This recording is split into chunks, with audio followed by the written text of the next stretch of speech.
क्योंकि उस वक्त भाषा की कोई नामो निशान था। पर आरू जानता है पेड़ों पर अब सुरक्षित रहना भी आसान नहीं रहा। ओना भूख से रो रहा है।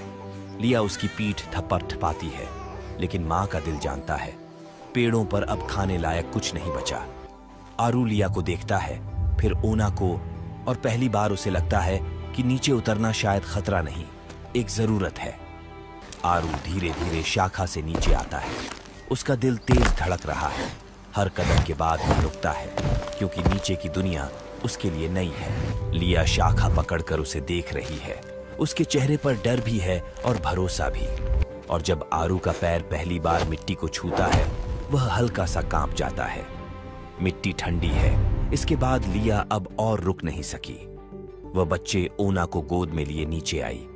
तीनों पहली बार धरती पर साथ खड़े थे। यह पहली बार है कि यह परिवार पेड़ों के नीचे खड़ा है, खुले आकाश के नीचे, धरती के ऊपर। आरू अब धीरे धीरे खड़ा हो रहा है। पेड़ों में टेढ़ी रीढ़ रखने वाला आरू यहां अपनी पीठ सीधी करता है। उसके हाथ अब सहारा नहीं पकड़ रहे, वे हवा में खाली हैं। वह पहली बार चारों दिशाओं में 360 डिग्री में देख पा रहा है। यह नया एहसास है, जैसे दुनिया अचानक बड़ी हो गई हो। शाम का सूरज ढल रहा है। आरू पेड़ों की ओर देखता है, जो कल तक उसका घर थे, पर आज दूर लग रहे हैं। लिया मुस्कुरा रही है।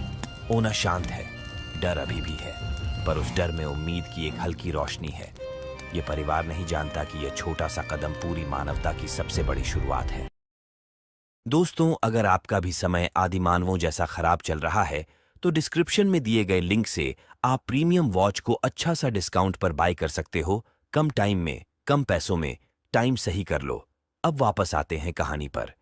अब अफ्रीका बदल रहा है। जहां कभी घने पेड़ थे, अब वहां लंबे लंबे घास के मैदान फैल रहे हैं। इस बदलती धरती पर एक नई प्रजाति उभर रही है, ऑस्ट्रालोपिथेकस अफारेंसिस, जिसे वैज्ञानिक आज लूसी भी कहते हैं। यही वे जीव हैं जो पेड़ों से उतरकर पहली बार लगातार 2 पैरों पर चलना सीख रहे हैं। आरू और लिया का समय अब इतिहास बन चुका है। कई पीढ़ियां बीत चुकी हैं। उनकी संतानों से जन्मी है एक नई टोली, आफा ऑस्ट्रालोपिथेकस टोली। लगभग 20 सदस्य, पुरुष, महिलाएं, छोटे बच्चे।